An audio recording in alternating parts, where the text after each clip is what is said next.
and AAPI National Convention, which is happening in June 2022. And I thank you for this opportunity, and I wish everyone very best. And I would take the copy. Thank you, Dr. Gotimukala. May I request American Society of Engineers of India President Piyush Malik to say a few words of greetings. Welcome, and make it in about 2 minutes, please, Piyush. Hello, Dr. Abraham. Thank you for inviting me here. Hello, everyone. This is Piyush Malik. Greetings from California. I represent American Society of Engineers of Indian origin. ASEI was formed in 1983 with a mission to foster science and technology temper, share knowledge, and create a community of like-minded engineers and scientists amongst the Indian diaspora while contributing to the Indo-US technical relations. Today, we stand for youth empowerment, upskilling, and creating opportunities for career growth and technical entrepreneurship via programs such as Meta Connect, University Connect, Youth Technology Exchange, and Engineering Tales. With the many active chapters, professional chapters, as well as student chapters in universities who aspire to organize events in their local geography, whether it is Silicon Valley or Michigan, SoCal, Seattle, Washington, DC, and all over. I'm honored to be leading the ASEI National Board this year, in addition to being the founding president of Silicon Valley chapter for the last 6 years. Now, this organization is a 38-year-old organization who has strived to bring to the forefront the contribution of Indian Americans to the US society, as well as the Indo-US relationships. Now, Indian origin scientists and engineers in the US grew 85% between 2003 and 2013, as per a report by National Science Foundation. And this is an organization which is a major funder of research in the United States. And that's the data that it has provided. About more than 1 million scientists and engineers of Indian origin have contributed to the rise of India that far outstripped China and Philippines, and the share of immigrants definitely has risen. Immigrants have built the United States, we all know that, but the many contributions of Indian engineers to the US economy cannot be undermined. If you look around the big tech companies today, you see not only between 7% to 10% Indian engineers in the workforce, whether it is Microsoft, IBM, Google, Alphabet, Adobe, you go on, but also if you look around, the CEOs of these companies are Indian engineers, and Indian engineers have broken the glass ceiling, thanks in part to the community-led efforts, and of course, the sheer hard work of the Indian diaspora. I thank Dr. Thomas Abraham and the effort of this group to bring us all together for this book discussion. Look forward to the conversation and happy to be here. Thank you very much. And I believe from my board, we have Vatsala Upadhyay. She's on our national board, looks after our IT. And I believe, Vatsala, if you can raise your hand, you might be able to come on the screen. Dr. Ajay Kothari from our DC chapter is here as well. He used to be the Washington DC chapter president long back. And then likewise, there are many members here who I cannot see on camera, but just wanted to let everyone know ASEI is a thriving organization, and we're happy to be part of the community. Thank you. Thank you, Abraham. Thank you, Piyush. I'll go with the Association of Indians in America President Urmila. I'm not sure whether she's still on the in our discussion. If not, NFIA President Ajay Dubey, is he here? Ajay Dubey? I don't see him either. We'll have him, both of them say a few words at the later part of the program. At this point, it's my great pleasure to introduce you, Shobit Arya, publisher of this book. He is also the book, the company Wisdom Tree from New Delhi. Shobit? Yeah, thank you, Dr. Graham, for the introduction and more importantly, for taking the lead in bringing us all together for this very important cause. A cause that you yourself have been spearheading as a pioneer for decades. The coming together of such important organizations as GOPIO, AAPI, ASEI, AIA, and NFIA is in a way representative of the strength and potential of Indian Americans, and how even greater things could be achieved by pooling in our strengths. So big thank you to everyone for being here today. The story of Indian Americans is not just inspiring for the Indian diaspora across the world, but for Indians living in India as well. This book wonderfully conceptualized and so nicely put together by Mr. Tarun Basu, and with a great galaxy of contributors, really does full justice to the achievements of Indian Americans. The articles are like a potpourri, or rather, to borrow from one of the very fine contributors to this book, Dr. Shashi Tharoor, they are like an Indian thali, with a very distinctive flavor, in the sense that the book is both documentative and experiential, personal, as well as it depicts the big picture. And while it captures the glory of Indian Americans, it doesn't ignore the inherent challenges. I think all in all, it's a great case study that could be used by diasporas across the world and in diaspora studies across institutions. Of course, not to forget that for the community itself, it's a great keepsake, a collector's item that could be used as a gift to showcase the strength and achievements of Indian Americans. And I'm also glad to share that, very recently, multiple copies of the book were selected and ordered by the Library of Congress. And I'm sure in due course, the book will enter the US public library system extensively. I do request all of you to request your nearest librarians to stock a copy so that more and more readers could know about and gain from the Indian American story, especially the younger generation. And then hopefully soon we can impress upon Mr. Basu to put together the next edition of the book, or maybe even a volume 2 to cover whatever may have been missed out in this one. On that note of hope, let me hand it back to you, and thank you once again, Dr. Abraham, and all the partnering associations and institutions. Thank you very much. Thank you, Shobit. Now we will start the book discussion, but I put together some milestones of the community for the last 40 years.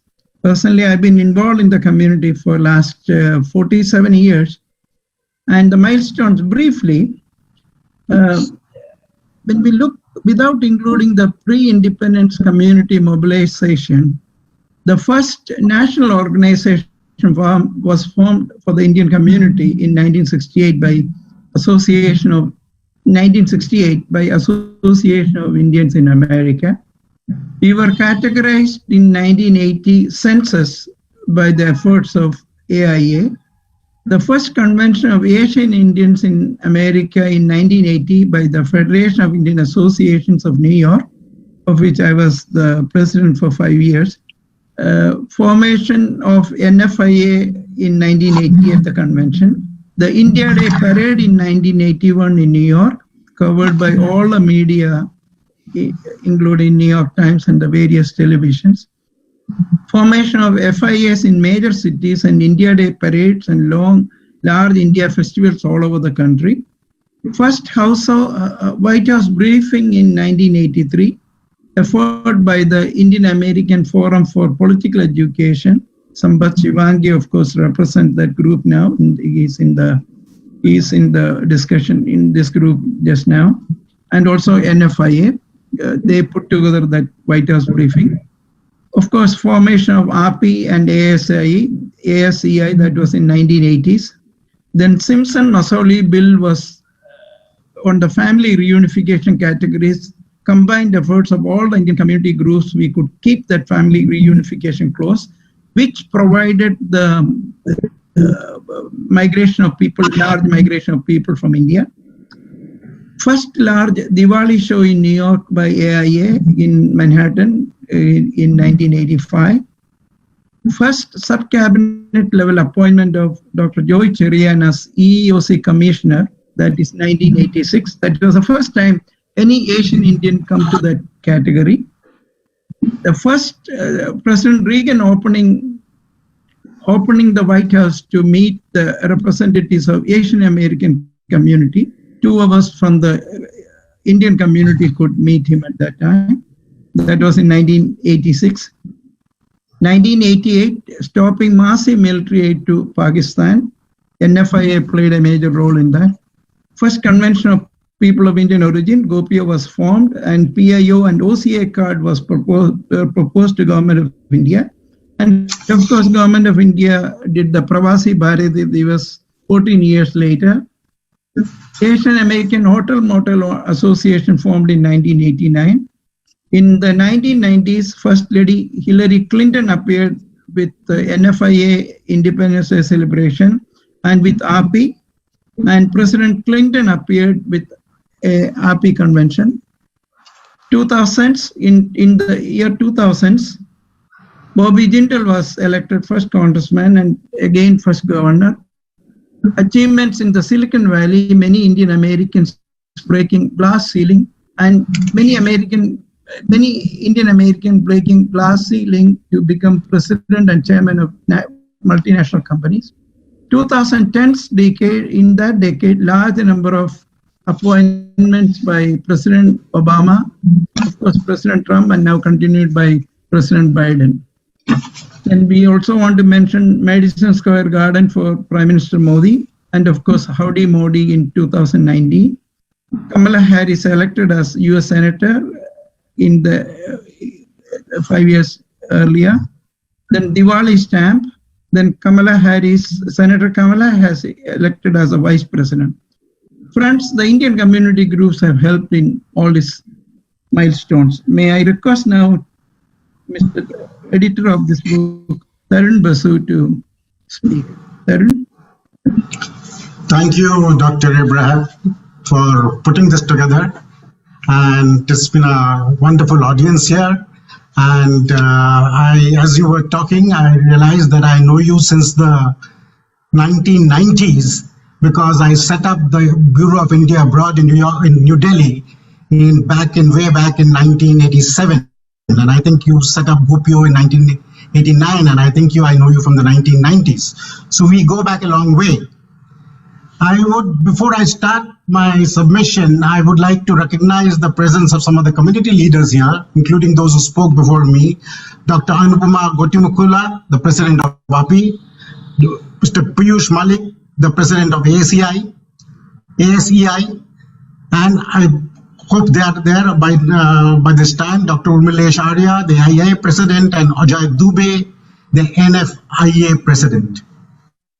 Now, coming to my book. Now, books on the Indian American community have been written before. This is not the first book. There have been scholars who have written this, but they are all Indian Americans.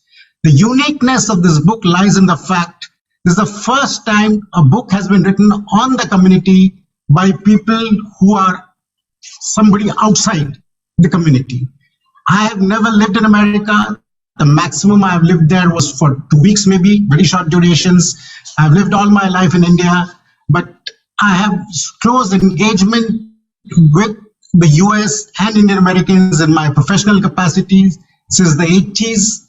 And I thought this was the right time, especially after the nomination and election of Kamala Harris that a book like this should be written and the story should be told.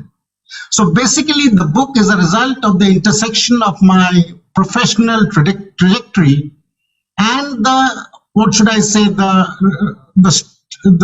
takeoff of the Indian American community from the 80s onwards, which has been chronicled very well by Dr. Abraham just now.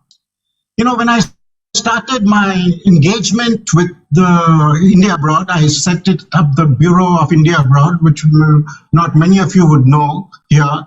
Way back in 1987, in Gopal Raju, the iconic publisher and editor of India Abroad, asked me if I could open India Abroad Bureau in Delhi, because he said at that time, I still remember his words, the community is on the rise. They want to know more about what's happening in India, and they want to have close engagement with India.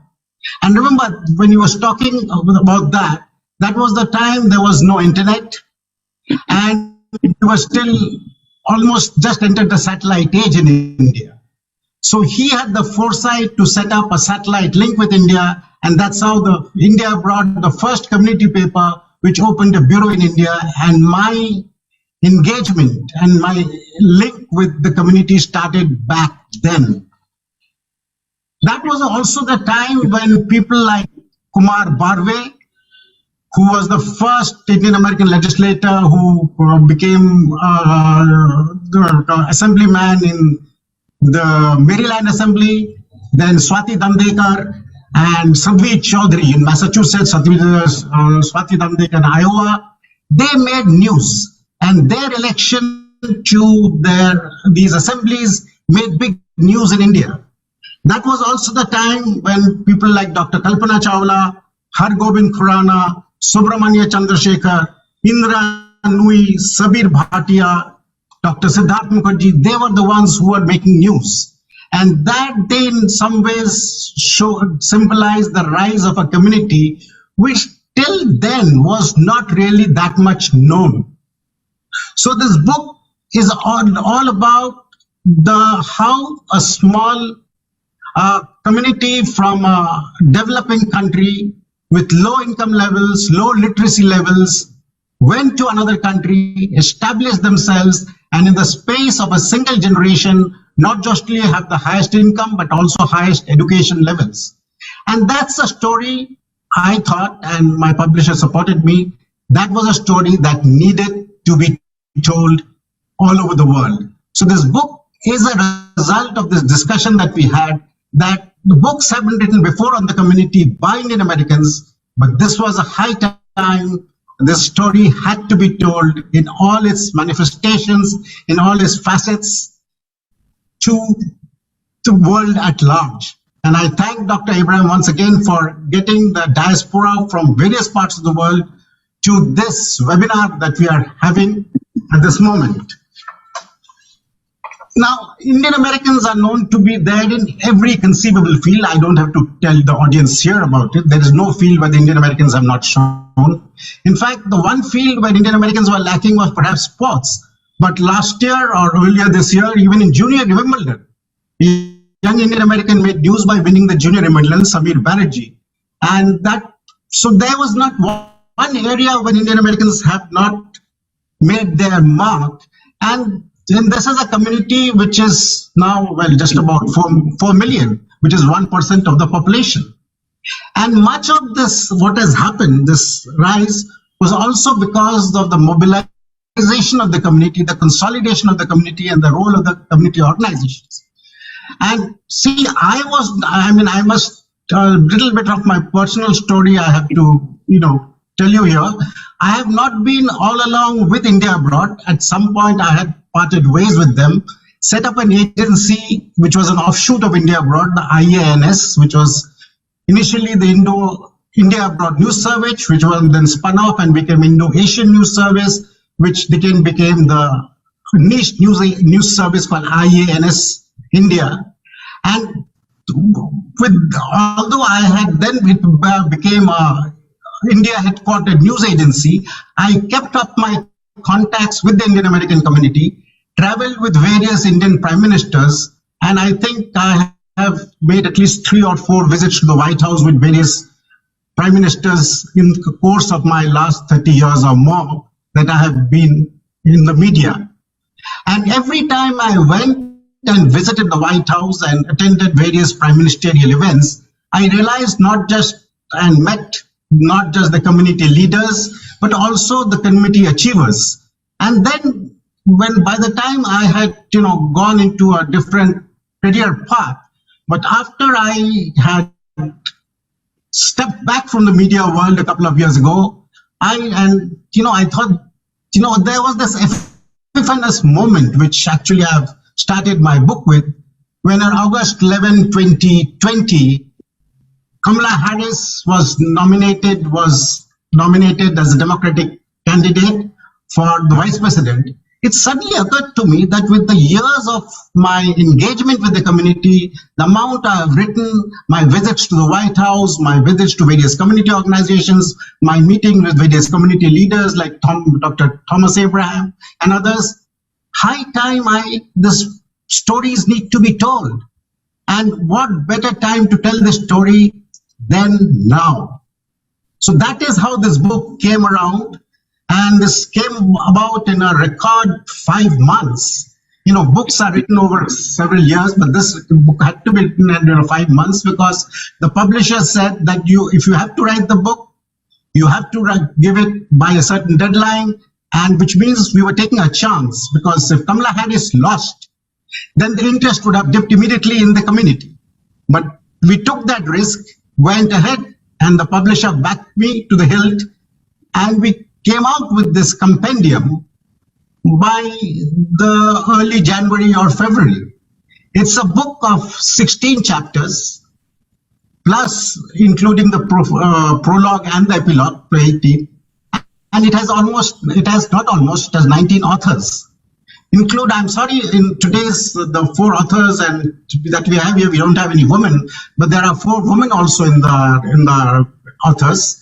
And this is not a PR effort.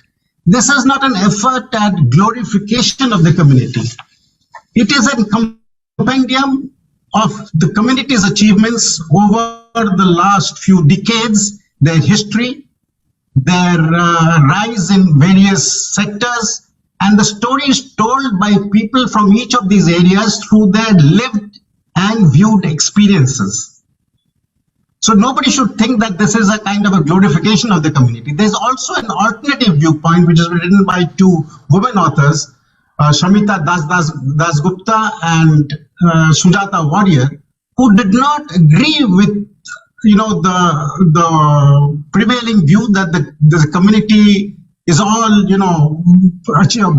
group of achievers. They said, no, there is an alternative viewpoint, and we will write that alternative view about what they call a non-elitist view, where they have put together the view of people who are the marginalized, who are not being talked about, and those who are the socially non-conforming groups. So there's also a chapter which is an alternative view of the rise of Indian Americans.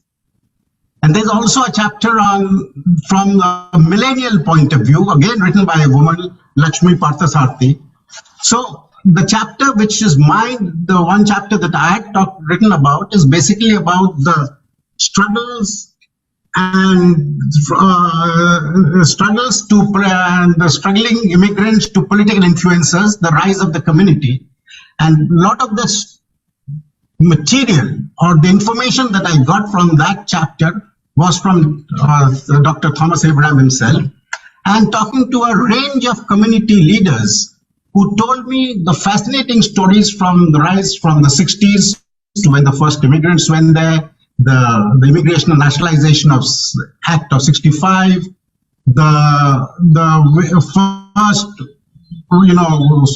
rush of first influx of immigrants, the professionals who started coming from the 70s onwards, and then the 80s when the IITs and others came, people from the IITs and others, the engineers who kept coming, and how things changed over the years. And that is basically the story. And I think one of the I've spent a considerable amount of this thing on writing on the what I call the height of community mobilization, which actually happened during the early part of this century when the Indo-US nuclear deal took place.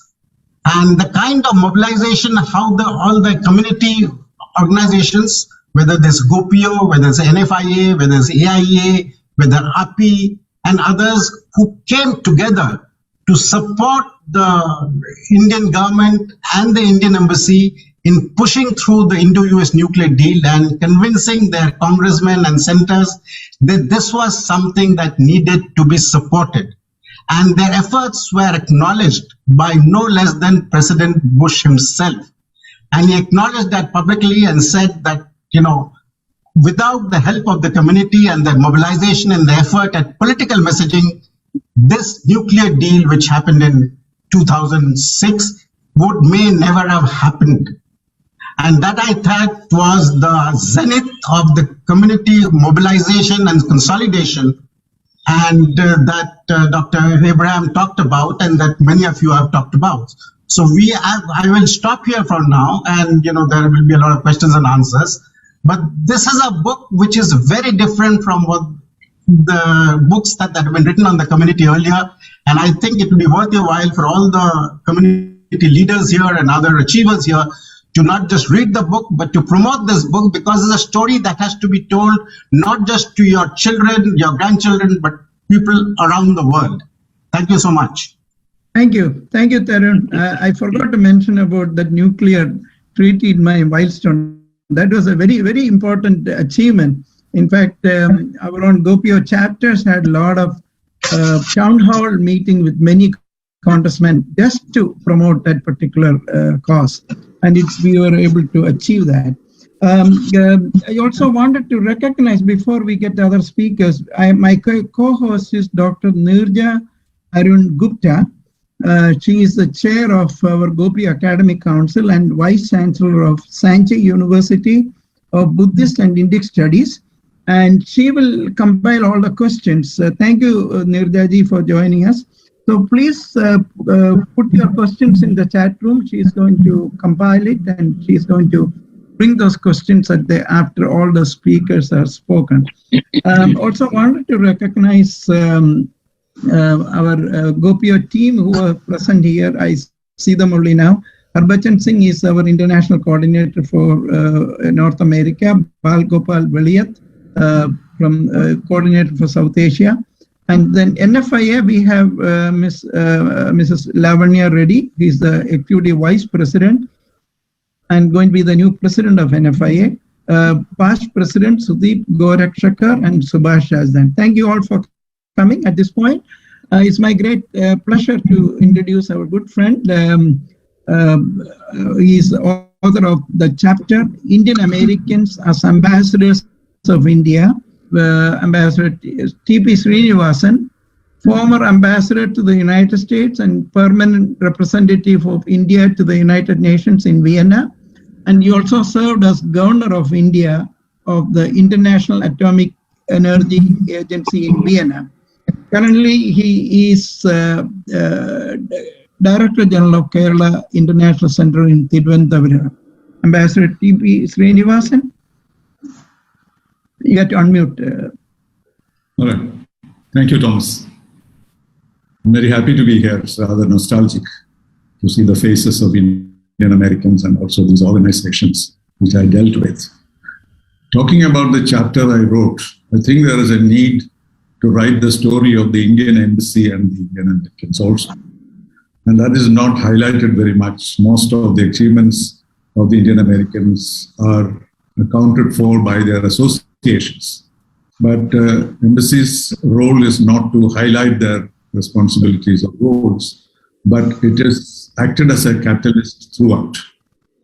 And that is something which should not be forgotten. So the cooperation between the embassy and the Indian community has been a major factor, because I know, having been in the United States for more than 10 years, I know that the support of the Indian community towards the government of India is not automatic. People do think that this is automatic. It is not so. Indian Americans are basically critical of India. Not because they don't love India, but because they think that India is not functioning enough, performing enough. And that is the feeling that they have. And they feel that the Indian embassy is not pulling its weight or not doing enough. And that is the general reaction. It's also because in the initial years, Pandit Nehru's days, etc., the government of India had decided to keep a distance from the communities abroad. Because Pandit Nehru really felt that the Indians abroad should owe their loyalty to their countries of adoption, and India should not expect much from them. And that changed, we know, over the time, and Rajiv Gandhi was the architect of creating this kind of a link between the embassy and the community. And therefore, I have my own experience. I went away before the nuclear deal, but where it mattered to the government of India and where it mattered to the embassy was the initial months of the nuclear explosion. Because in 1998, soon after the explosion, we were completely, distanced from the government because of the sanctions, and no community, even the best of our friends in the Senate or the Congress, were not willing to talk to us. And those moments I can still remember. That was the only refuge that we had, was the younger Indian Americans who were energized by the nuclear explosion. And the sense of pride that they felt was a big boost for us to fight that, say, about 6 to 8 months of total isolation of the Indian embassy from the main political circles, including the State Department. Even the State Department felt that there had no conversation possible for us. And therefore, that is why I decided to write on that. I'm familiar with many other aspects of the Indian community's growth. I know lots of their leaders, because now I'm a bit of a dinosaur, because the new leaders I don't know. But from 1980 to 1997, or even up to 2000, off and on, I was in the United States, and I'm familiar with that. And so the effort that I did in that chapter was to kind of trace the story of the embassy's interaction with the community, and the community, how it helped, and also it did not help in certain circumstances. We know that at the time of the emergency in India, the Indian community in the United States was the most hostile group against the emergency in India. And when we come to the nuclear explosion, Indian community was the strongest supporter. So it is a very discriminating community. It is not automatic. And that is the reason why the catalytic role of the embassy is extremely important. But we always did it at a low key, because we didn't want to be seen to be involved in the citizens of the United States to lobby for us. But it really did work very well. And the community felt that they had a role to play and also something to give back to the country. And that I found in that spirit when we created the India Caucus, for example. It was through the community that we did. We personally approached people who have influence with senators and congressmen and pleaded with them to request their congressmen and senators to join this group. And that was very exciting. At that time, the only problem we had was the Burton Amendment. And that is where we started off. When we first beat Burton in the Congress, that was the biggest achievement of the embassy at that time. And later on, many other aspects. So I'm not going to go into all that. So I'm glad that I was able to write that chapter, because it has not been touched upon by anyone else. In fact, the embassy is hardly mentioned in any other part of the book. I mean, and that is not expected. But so this particular aspect of the Indian community's rise and the role played by the embassy and the government of India, I was able to, I hope, trace it without mincing words about the occasions when we had difference of opinion with the community also. And one of the major disappointments that we have always had was that there is no united leadership of the Indian community in the United States. And this is something we tried very hard to establish. But I must say, myself and my predecessors and successors have not been able to accomplish that yet. But then we come to the view that the more the merrier. As long as everyone works together, there is really no need for a singular leader. But I always felt that if there was something like that, that would have been much more useful for the community, for the embassy, to deal with a group of people who are acknowledged leaders of the community. But the problem is that we have to deal with different groups and different leaders, and fair enough, it has worked well, and that lacuna remains, but I suppose that is for the community to decide whether they want a unified leadership or not. But that is probably the only suggestion I'd like to make, that have a unified leadership of the Indian community in the United States. That will be helpful, and there is no better person than that to do that is Thomas Abraham. I always joke with him that he started with the Kerala Association. Now it has become global, and the next will be, he will have a cosmic association of Indians, and that is the next step for him.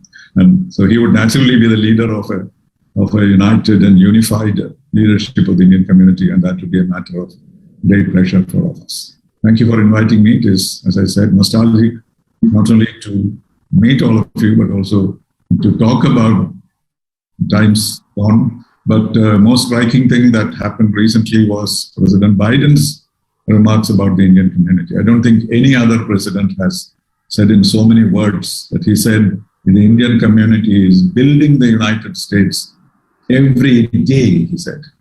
And such a sweeping appreciation that the Indian community is building the United States every day, I don't think has come up from any other president. Of course, the vice president is our own person, and during the prime minister's visit, call outs and clarifications about her have also been made, and she invited to India. And you remember the words of the prime minister said, "We would like to celebrate your victory in India." He was not just inviting formally the vice president of the United States, but she invited her as our own. And so, if there is any doubt that her connection with India is not intimate, or it is not friendly to India, it's all disappeared. So we are greatly looking forward to her visit in the near future. And that's the time I think we'll have to celebrate this book again. Thank to my two friends, Arun Basu and Shobita Arya, who have been behind this. And for that reason only I am here today. Thank you very much for everything. Thank you. Thank you, Ambassador Srinivasan. You have been a great helper, supporter during your stay in New York, in Washington. Always dealt with all the community organization. As you said, India is so diverse. It's very difficult to get every groups as a unified group. But we have been working as all of us communicate. Whenever any major issue related to the community or India, we all come together. And good example is that nuclear treaty. And even in mid-80s, when our immigration of family reunification clauses, where our parents and adult children will not be allowed in the new law, we all stood together to stop that particular clause, so we could continue the migration. In fact, our growth of the community has come because of our effort in '85. The channel was kept open so that people could come. So we always come forward. It's a united collective group, and that is, we will continue to do that. Anyway, we also see that intellectually you are contributing a great deal for the issues of India as well as communities around the world. We always see your write-ups in the various newspapers, and thank you for utilizing your time from Thiruvananthapuram, all these wonderful things you are doing. Thank you, Ambassador Srinivasan. At this point, I would like to invite another speaker, another author. He wrote the chapter on all the president's people. Mr. Arun Kumar, he is a veteran journalist who worked for 10 years in Washington, D.C.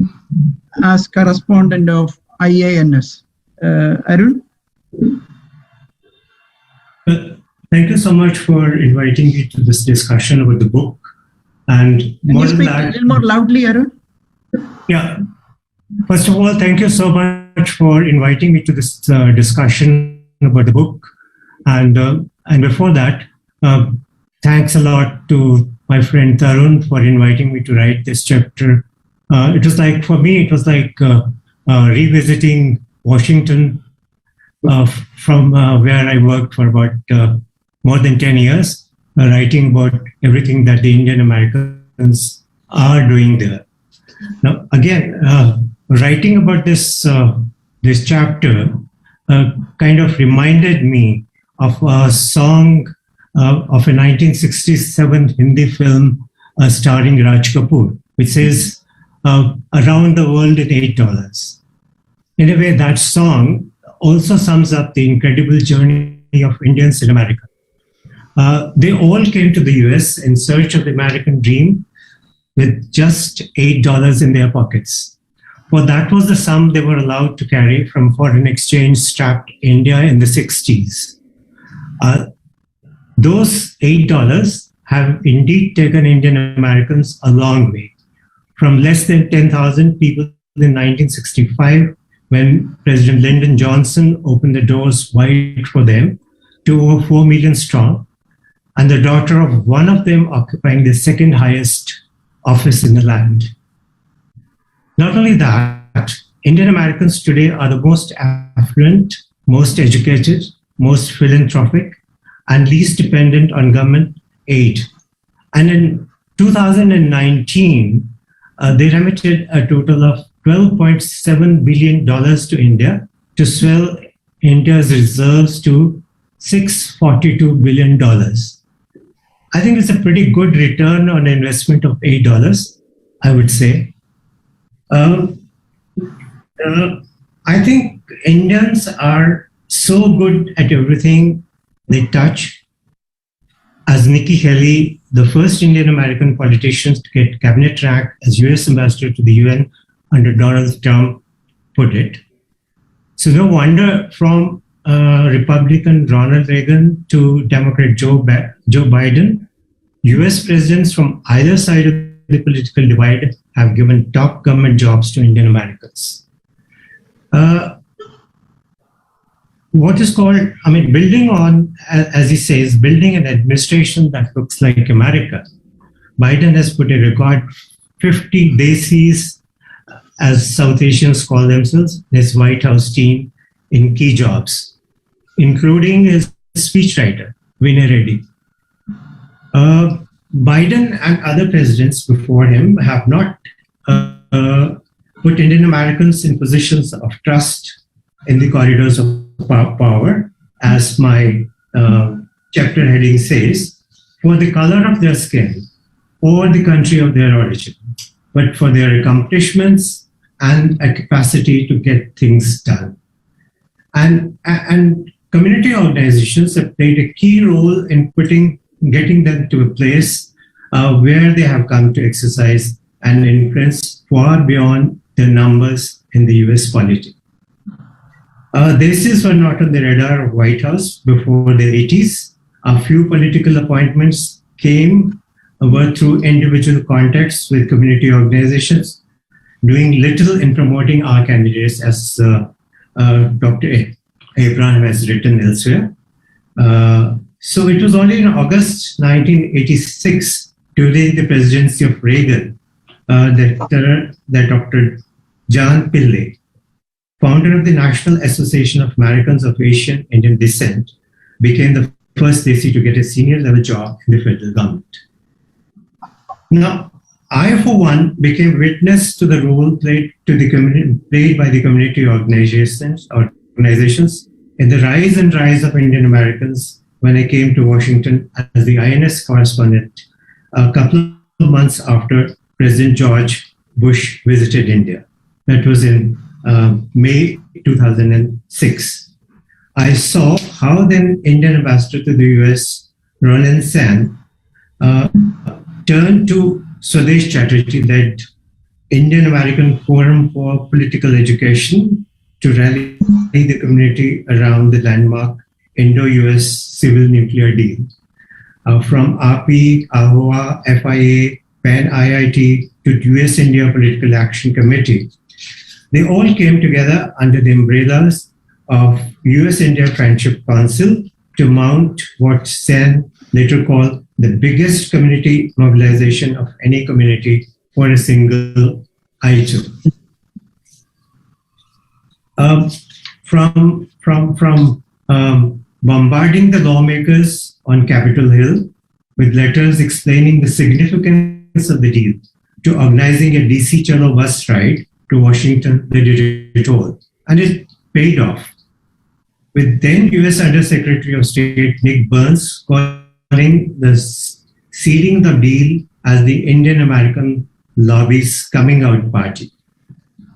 Bush himself acknowledged that the Indian American community was vital to explaining this strategic bill to our fellow citizens, and as Tarun pointed out, perhaps for actual signing of the deal. It may not have come about without the Indian American community putting all their shoulders behind it. Kamala Harris's nomination and subsequent victory has brought about a tectonic shift in America's political landscape. It has once again galvanized community organizations. US Impact has set up a website to help the best and the brightest from our the Biden-Harris administration. Impact, which raised a $10 million war chest for 2020 elections, has compiled a Brown Book 2.0 with hundreds of resumes of Desis with qualifications ranging from masters to doctorates, including 77 with more than 10 years of experience in government. Long-standing watchers also discern a dramatic change in Indian American aspirants to public office, coming as they do in many shades. But they all have one thing in common: a laser-focused ambition to succeed, coupled with education, hard work, and an unshakable faith that you can do anything in America, as Bobby Jindal's parents told him. So shedding traditional shyness and humility, the Indian American has emerged from the shadows to take the center stage in public life. And community organizations have their work cut out for them in this next stage of their journey. Thank you. Thank you, Arun. That's a wonderful presentation of our involvement with the government, especially the number of people who have been appointed. The largest was from Obama administration, and it has still been going up. Of course, under the Bush administration also, we had several dozen people, but now it is, as you said, 50 people in the Biden administration is the largest ever we have from the community. Thank you. At this point, our next speaker, who is the author of, who wrote seminal contributions in the world of science, Arya. He's a veteran journalist and author and filmmaker from Chicago. Mayank? Greetings from Chicago, Dr. Abraham. I want to thank you for organizing this rather remarkable get-together. Tarun, big hi from me. Tarun is a dear friend and a long-standing colleague. He was the one who prompted me to write this chapter. I think I'm going to activate my Gujarati impulses a bit, which might gladden Shobhit Arya's heart. We're looking at about 4 million Indian Americans, which is about 800,000 households. I think the least they can do, about 10% of them can buy this book. We're looking at about 80,000 copies. I think it deserves that. So that should make Shobhit Arya and all of us pretty happy. I wanted to put it out there. I think the test of any book is in it getting purchased. So that's the first part of a point that I wanted to make on a lighter note.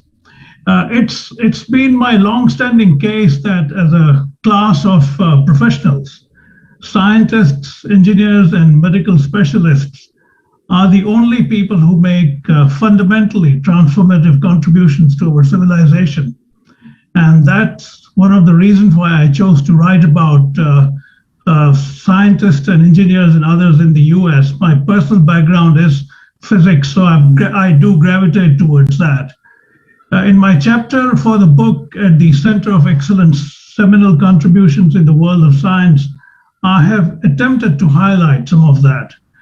More often than not, these professionals work far from the media glare. because of the nature of the work that they do. From pioneering the theory of loop quantum gravity, as in the case of Dr. Abhay Ashtekar, to engineering oil-eating bacteria, as in the case of the late Dr. Ananda Chakrabarti, and from monitoring a rover on Mars, as in the case of Dr. Ashwin Masauda, to interpreting the genetic code and its function in protein synthesis, as in the case of the late Dr. Hargobind Khurana, Indian American scientists have straddled an astonishing range of breakthroughs in pure and applied sciences. And that's the sweep that I've tried to present in my chapter. As I point out there, it's a measure of the Indian American scientists standing in their chosen fields, that at least 3 of them have won the Nobel Prize in physics, chemistry, and medicine. And there is at least one frequently mentioned name who would likely win for physics pretty soon. I wouldn't like to reveal that name at this point. Of course, there is a large number of other scientific and engineering professionals who have won remarkable honors and distinctions and recognitions in their own fields. A great deal of the success of Indian Americans in various sciences has to do with the culture of innovation and free thinking that the education system in the US generally, and institutions particularly, have engendered over the last 7 decades and more.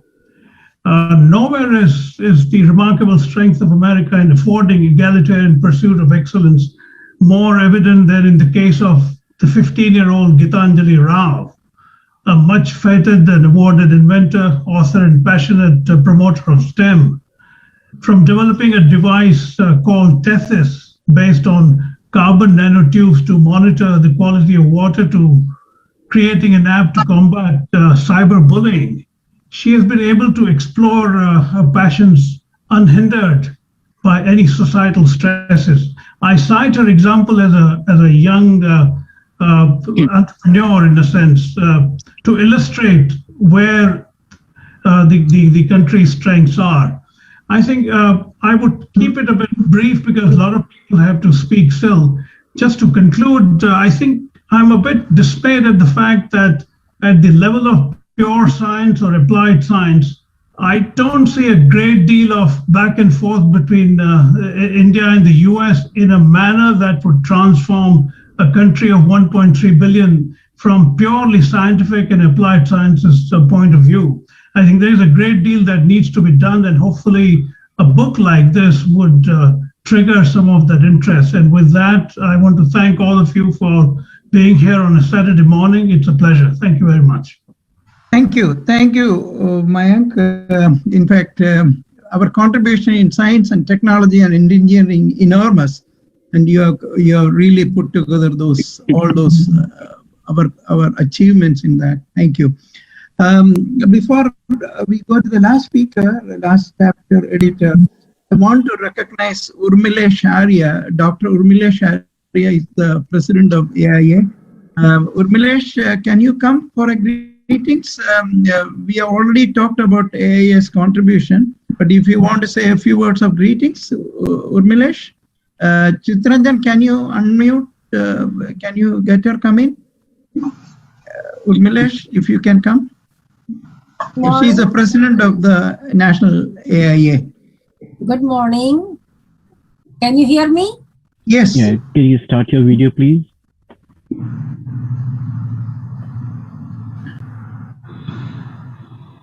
Not able to do it. I don't know what is hindering. All right. Let me see. If, you have to make it unmute because the video I cannot unmute the video. Can you unmute it at the host level? I just did.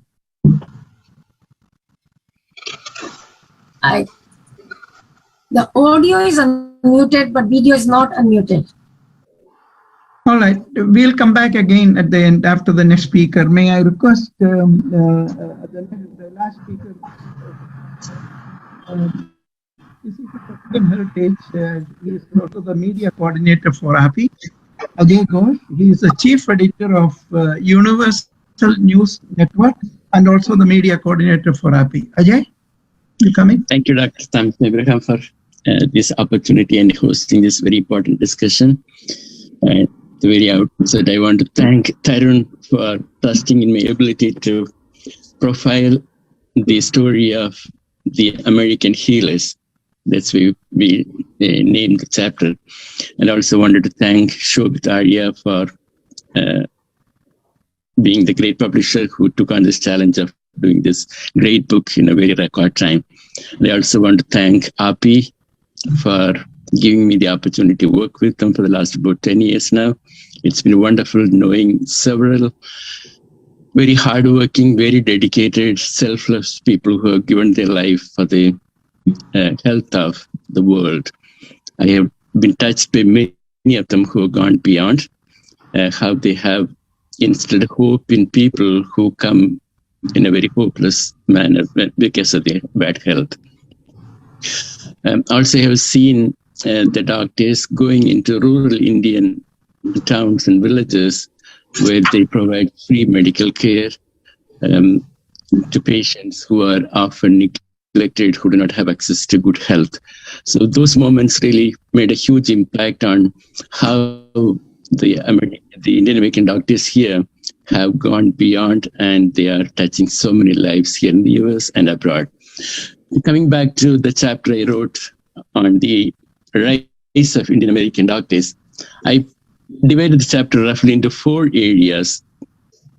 The book was written during the COVID pandemic, and I wanted to start with that, how the Indian American doctors have gone beyond working in really very difficult and challenging times, especially initially when the COVID broke. There were not enough equipments, protective equipments to protect them from the disease. But then they worked very hard to save the lives of others. And in the process, many of them also sacrificed their own lives. But other than, while we honor those memories, I was also impressed by the leadership that the Indian American doctors gave during that time. But when you look under the TV, we see every day an Indian doctor educating the public about the impact of COVID. And the AAPI was the first one who urged the American government to mandate the masks. There was first organization which made that request with the government, which became possible later. And of course, their service to India through telemedicine and also educating their counterparts back in India. That was very revealing of the generosity, which I was really touched by. The second part was about the initial struggles of Indian American doctors. Now 40 years later, after AAPI was formed, now we celebrate our accomplishments. But then to come to where we are today, it was a very hard and difficult journey. I profiled the 2 initial doctors who came to the US. One was Dr. Ananti Bhai Joshi, who came to the US to do medicine in 1883.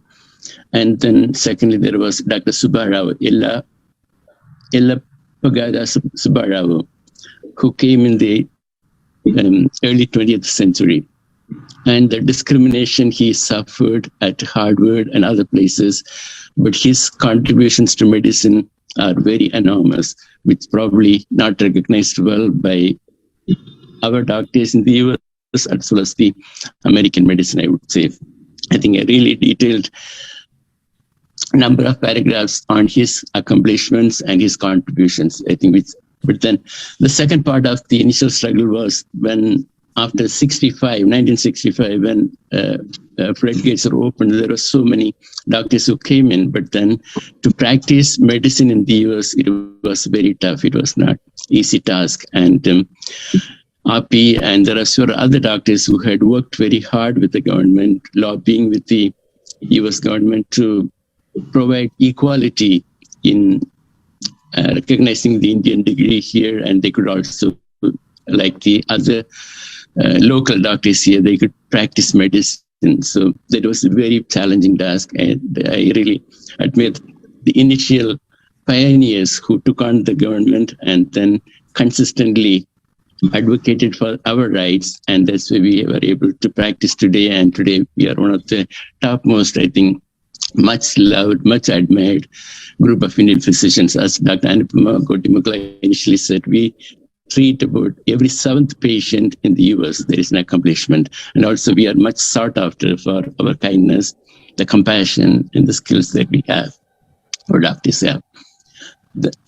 I think coming to the third part, I think it is about the accomplishments of Indian American doctors. Like today we see, as Dr. GOPIO initially said, like we are in leadership positions at corporations, the healthcare corporations, research, academics, everywhere. I think that's because we are known to be recognized as the people who could be trusted with leading huge corporations and education institutions, and also in politics. Some of the doctors are taking leadership.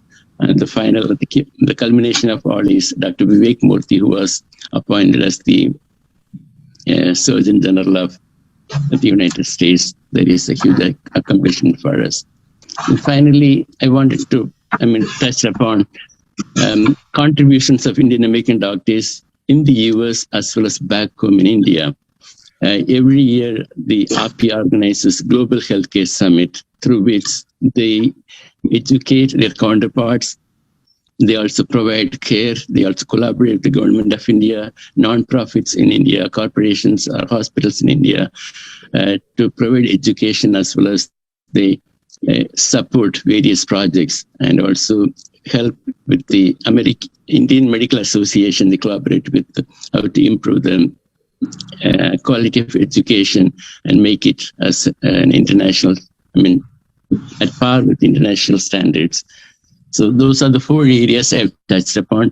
I wrote actually about 40,000 words initially, and Tarun had to, for lack of space, he had to cut down that into less than 10,000 words. There is so much to write about the journey of the Indian American doctors, and within about 8,000 or 9,000 words, we are able to portray quite a bit of what they are today and what they have been and what the scope for the future.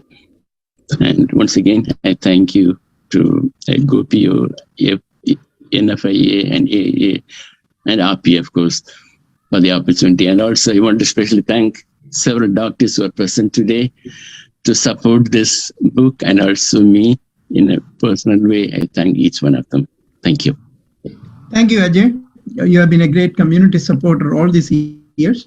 And also through your publication, you provide a lot of community events and coverage of community events that itself get the words around what we are doing. We're going to take some question answer now. Dr. Nirja Arun is going to join me. But before that, I just see NFIA president. I introduced him I requested him to come in the beginning. Ajay, want you say a few words of greetings? Ajay, I did recognize, since you are not present, I did recognize some of your NFIA officers who are present here. Come on in, just say a few words of greetings. Ajay? Chitranjan, can you unmute him? Ajay Dubey? Chitranjan? Ajay, come on in. If you can you come in? Can you unmute and come in? Yeah, I don't think you could come. Can you unmute yourself? You have to unmute, Ajay. Can you unmute? Yeah. Okay, go ahead. Okay.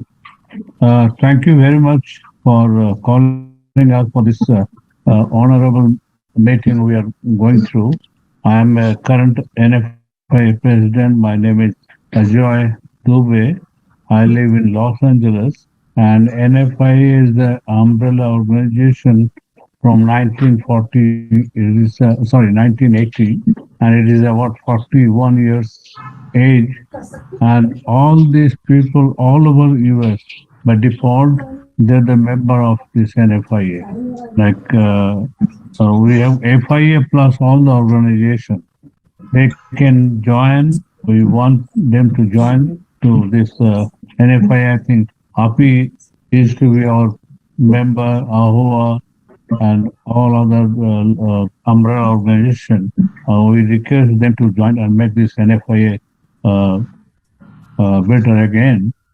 And we are working with the ground level with the community organization all over US. I don't want to mention particular area, but all over the US. So please join us in our NFIA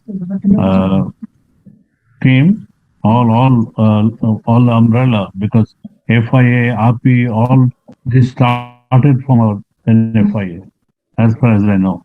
So please join us and make this NFIA team again, and we do ground level work, Indo-American relation, make the better relation with our Indian government and US government, and we try to focus on special issues whenever it's come.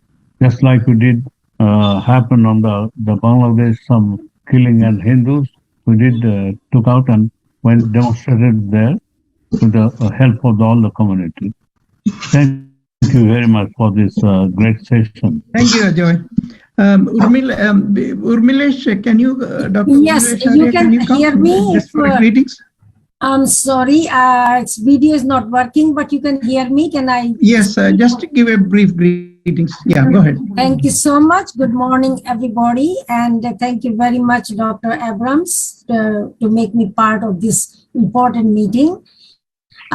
Those who don't know, I'm Dr. Umilesh Arya, National President of the Association of Indians in America, which is the oldest grassroots organization founded in 1967.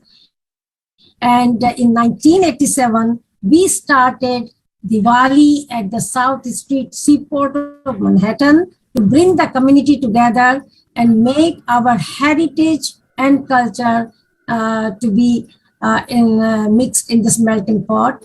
And since then, Diwali became the hallmark of Association of Indians in America.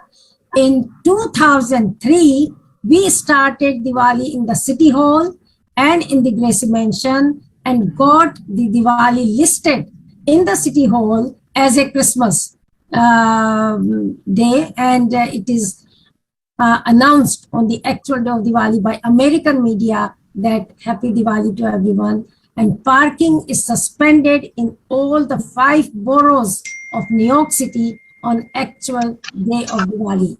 We also have been building schools in India through the Vidya Bharati school, which are the RSS school, doing mainly education along with sanskar, infusing our heritage and culture in the heart of the students and bringing the patriotic children in the society.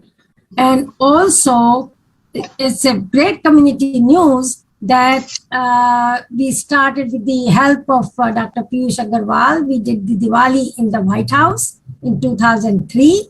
And now recently on November 3rd, 2021, Congresswoman Carolyn Maloney introduced proposed the bill to Diwali as a national holiday, and it was co-sponsored by Congressman Raja Krishnamurthy and highly strongly supported by Congressman Meek, who is also the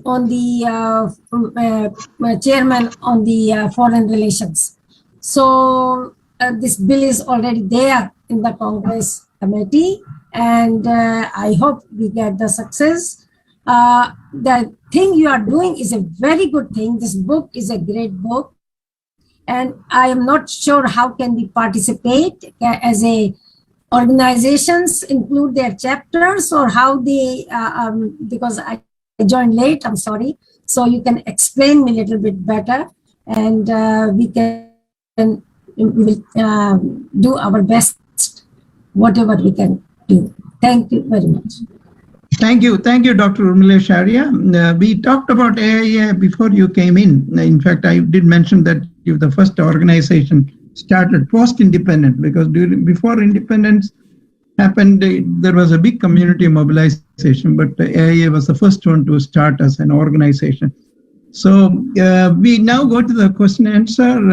Any comments? I will bring in Dr. Nirja Arun Gupta, our chairman of the GOPIO Academic Council and vice chancellor of the Sanjay University of Buddhist and Indic Studies. And I also wanted to recognize Mr. Ram Gadvi, who is the vice president of GOPIO International, Ashok Motwani of Diaspora Times from Bombay, and Sam Kannappan, he is from Houston, who is the founder of our GOPIO chapter in Houston.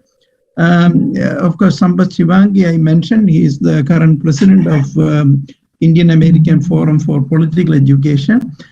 So let's go ahead with Nirjaji. Go ahead with any questions.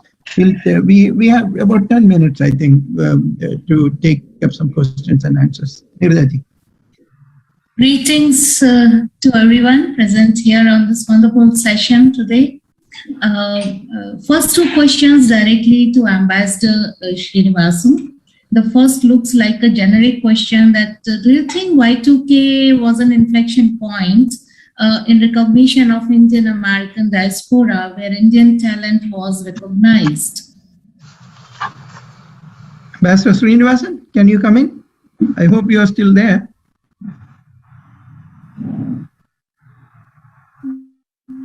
I'm not sure whether he's still there. I can pass on the question to Tarun. Tarun, if you wish. I will step in if Ambassador Srinivasan is not there. The question is from my school friend and my classmate in Toronto, so I'm happy to answer that. Well, Indian programmers came to the rescue when the Y2K crisis, when the Y2K problem started, and this is written in detail by M.R. Rangaswamy, who's the founder of another community organization, Diaspora. And he has written a chapter on the accidented capitalist, and he has written this in detail, and that when the Y2K problem started, many American companies were still completely unprepared in the mid-90s.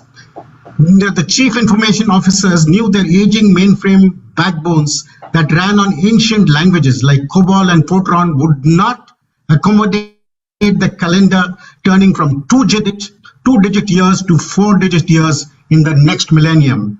In other words, 00 would be misconstrued as 1900 instead of the year 2000. Massive code rewriting was required. And Indian programmers came to the rescue. While many US engineers now wrote codes in Unix and C, Indians were far more likely to sell the programming in the old mainframe languages. And what is interesting is what he talks about, that American companies and consultancies hired thousands of these experts to re-engineer the system just in the nick of time and save millions of dollars. And that is when the offshoring services to India actually began. So that's a brief answer to this question. Thank you, Tarun, for stepping in. This was a question from Ramesh Ramchandani. The next question is from Ravi Kohli, but I believe it is again addressed to Ambassador Srinivasan, but I may open it up to Dr. Thomas because he has been in close touch with the consulate and ambassadors. This says that prevailing view has been that Indian diplomatic corps was somewhat clumsy or ineffective, maybe in the initial years, but now there seems to be improved and strategic, confident embassy. Can you please comment on that? Yeah, I could comment on that. I'm going back to 1970s when I was a president of FIA New York, and there was a bill in the US Congress to support massive, it was by Senator Edward Kennedy, to give massive aid to the cyclone relief in Andhra Pradesh. So we put together an office at that time to support this bill. I'm talking 1977, we went to Washington, but the response from the embassy at that time, probably they didn't know that there is something called campaigning to the congressmen, senators. Probably the embassy may not have known about it. So they were thinking, what the hell are we doing here? I mean, this is all India government stuff, why we are repeating. So there was some sort of a uncertainty. And even when we come to 1980s, suddenly we started integrating, or rather communicating with the State Department. I can give a good example of what happened in Bhopal when that poison gas killed a lot of people. So we wanted to give massive aid, and then embassy was thinking, why were we involved in this thing? But it got changed, especially after the success of many things happened in the later part of the in the 90s. As Ambassador himself mentioned, that we were not directly an arm of government of India. When emergency happened, the Indian community was vehemently opposed to the emergency. But when the nuclear explosion happened, the community came with great force to support it. So we turned around. So we have an arm's length relation with the government of the embassy, and we work closely to the interest of India and Indian community. So thank you, Dr. Thomas. This was a question from Ravi Kohli. Next question looks like an open-ended question, and I would like to address this to Ajay Ghosh. It's a question from Naveen Mehta that India so far has fought with the resilience, the COVID-19 situation with mass vaccination program. How do the Indo-American doctors look at it today with this? How do they perceive this new normal life in India? I think, may I request Dr. Anupama or Dr. Ravi Kohli to step in? I think they will be able to better present that. Dr. Ravi Kohli? Or Dr. Anupama? Yeah, let me have Dr. Kohli to answer the question. He's a better person as a psychiatrist. Can we unmute Dr. Kohli? Chitranjan, can you unmute him? Dr. Kohli, can you unmute yourself? We are co-host now. Yeah, Thank you. Good afternoon. Thank you for giving me this opportunity to participate as well. And can you just repeat the question again one more time so I can pay more attention to what I was hearing? The question is about India's effort in fighting COVID-19 with mass vaccination program and the resilience India has shown these days. How do Indo-American doctors look at it with this Indian feat? What is the general feeling or take on this situation? Yeah, as you all know, Indian physicians are a force to reckon all across the country here, as well as because of their deep connections with India, they were able to reach out to many physicians as well as patients directly through telemedicine platform. We've been advocating many very scientifically based, evidence-based measures from the day one, including, like Ajay said, masking, social distancing, lockdowns, vaccinations, appropriate treatment rather than unproven and speculative treatments. Because the doctors have to be the leader. Doctors are the most trusted people, public-facing people that can actually make a difference and do the inflection from this COVID. And we have risen to the challenge and occasion. And we have seen a massive burnout by physicians both here as well as back in India in the beginning of the pandemic. And as an organization, AAPI has provided multiple opportunities and educational programs, both from the scientific point of view as well as physician well-being and self-care point of view. We brought in a lot of spiritual speakers and practitioners to kind of bring back to our legacy of healing from the inside, the mindfulness, the yoga, the breathing, the pranayama that really helps a lot. A lot of us have transformed ourselves to be more aware of the transient nature of the life and death. And we have, I think, some of us have grown from this crisis, and some of our institutions have grown from this crisis, and we've shown resiliency. I think that's a role model to many organizations. I think we all have become stronger and better as individuals, as organizations, and we need to transfer that to the societies and countries as well. So that's a big long answer. I don't know whether it actually answered the question, but we have shown the path, we have shown the way that every crisis is a challenge that can transform us. And there's an element of post-traumatic growth that we're all experiencing. So all these lessons should not be wasted and not forgotten, and be continuously kind of maintained. Thank you for allowing me to talk. Thank you. Thank you, Thank you, Ravi. Dr. Thank you. Kohli. And that's a very positive way to look at this fight with togetherness. The next question was asked by Lavanya ji about the availability of the book, which I think has already been answered in the chat box only. One more question from Akshat Singh, and it's directed to Tarun. As an external observer, while you were editing the book, the growth of Indian Americans over the past few decades, what are some of your pain points or your take at that time that you have seen with the growth of the community? Could you repeat that question, please? Yeah, the question is, while you were editing the book, at that time, as an external observer, since you mentioned that you are one who never lived in US, but as an external, you edited the book. I think this has that background. How you have seen the growth of the community? What are those pain points? Thank you. Well, if it was not a fascinating story to write, I would never have sat down to write it. It was a fascinating story from the time of the 60s to now. How a community, which is less than 4 million people, how they have grown to be one of the most important communities, not just in America, but recognized around the world. While I was doing my research, I realized the number of universities, including in Scandinavia, in Korea, and others, who are doing research on the Indian American community. In fact, this book has been a lot of ambassadors here have asked me about the book, because the success story of the diaspora and the way it represented the success of the community and the achievements of the Indian Americans.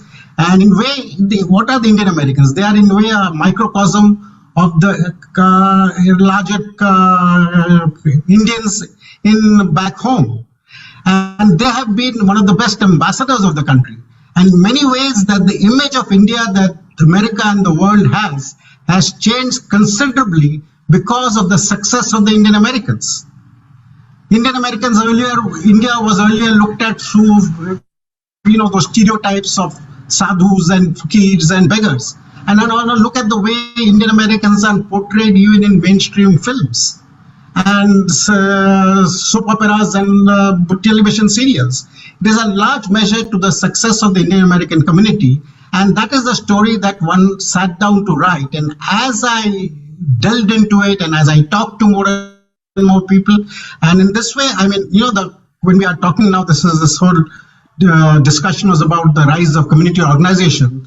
The role played by Thomas and his GOPIO, and even the AIA, NFIA, and many others, and including the recent ones like Indiaspora, that requires maybe separate books, and not enough has been written about the way they have made this community one of the most well-known community, not only the most well-known community in America, but a kind of a model community around the world. And that is the story, and that has already been written. And I think I must add here a bit, getting together people, including two ambassadors. You already heard Ambassador Thomas, the Ambassador T.P. Srinivasan, and another ambassador, Ambassador Arun Singh, who wrote the epilogue of the book. Getting together a university chancellor, getting together a philanthropist,